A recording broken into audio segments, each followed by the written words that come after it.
Hai semuanya, Assalamualaikum warahmatullahi wabarakatuh. Selamat datang kembali di YouTube channel ini bersama saya Ika Wulandari. Di video kali ini ada sebuah pertanyaan dari seseorang dengan nama akunnya yaitu Life Better. Isi pertanyaannya adalah, Kak Ika, saya mau tanya, kalau masuk dari depan, kalau pulang dari belakang, masuk lagi dari depan, pakai paspor baru bisa nggak ya?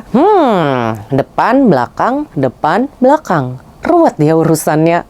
Oke, kalau minta jawaban dari saya, ya jawaban singkatnya menurut pendapat saya adalah Anda tidak akan bisa masuk kembali. Alias, Anda akan ditolak oleh Immigration Malaysia. Alias, Anda akan dapat COP NTL dari pegawai Immigration Malaysia di paspor Anda. Kepanjangan NTL ini adalah Not to Land. Ya, bahasa kasarnya Anda kena tendang balik dan disuruh pulang lagi ke Indonesia pada hari yang sama. Tapi kalau Anda mau mencoba-coba untuk masuk ya silakan aja dicoba dulu ya. Coba datang ke Malaysia dan datangi counter immigration langsung. Kira-kira apa yang saya katakan ini terbukti nggak? Ya biasanya sih akan terbukti. Nah, kenapa saya katakan tidak boleh masuk lagi ke Malaysia walaupun pakai paspor baru? Ada dua faktor penyebabnya. Faktor yang pertama adalah karena yang tercatat dan terekam dalam sistem komputer Immigration Malaysia adalah sidik jari tangan kita, bukan nomor paspor kita, atau juga bukan nomor paspor lama Anda ketika dulu masuk ke Malaysia. Kalau Anda masuk secara resmi dulunya sebagai pelancong ke Malaysia ini, kan pasti Anda akan melewati counter immigration ya, yang ada di perbatasan, entah itu bandara atau juga di pelabuhan. Nah, di situ kan kita akan direkam ya, sidik jarinya, jempol kanan, jempol kiri, di sebuah alat yang kotak kecil itu yang warna hitam, kemudian juga wajah kita akan difoto. Nah,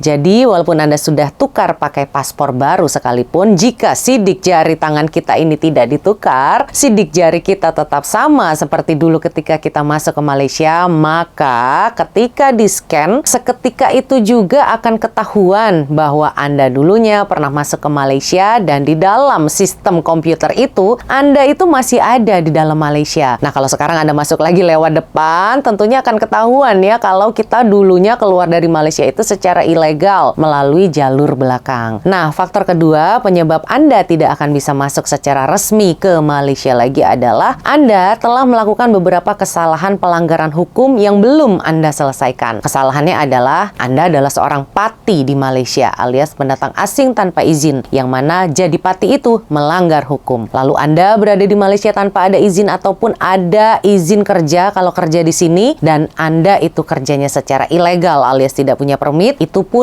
melanggar hukum. Yang seharusnya kalau Anda itu adalah pati, Anda mau pulang ke Indonesia, itu wajib melakukan proses compound, bayar denda dulu ke immigration dan di blacklist, tapi hal itu tidak Anda lakukan, itu jelas melanggar hukum. Nah, yang terakhir, alih-alih mengurus compound ke immigration, malahan Anda memilih pulang untuk pakai jalur ilegal lewat belakang. Itu sangat melanggar hukum. Nah, banyak hal ya yang saya sebutkan itu semuanya adalah sebuah tindakan pelanggaran hukum di Malaysia. Sampai sini sudah paham kenapa kita tidak akan bisa masuk lagi ke Malaysia lewat jalur depan sebagai pelancong? Istilahnya, Anda itu telah melakukan banyak sekali pelanggaran hukum di Malaysia ini tanpa diselesaikan. Pergi begitu aja. Dan kalau sudah begini, apakah Immigration Malaysia akan membenarkan Anda masuk lagi? Ya, tentunya tidak akan mungkin. Ya, itu sih menurut pandangan saya ya. Mungkin yang nonton video ini ada yang punya jawabannya juga. Untuk melengkapi jawaban saya, monggo. Silakan untuk dapat menulis pendapatnya juga di kolom komentar ya. Oke, sekian mengenai ulasan singkat kali ini. Semoga bisa menjawab pertanyaannya dan semoga ada manfaatnya. Saya Ika Wulandari undur diri. Wassalamualaikum warahmatullahi wabarakatuh.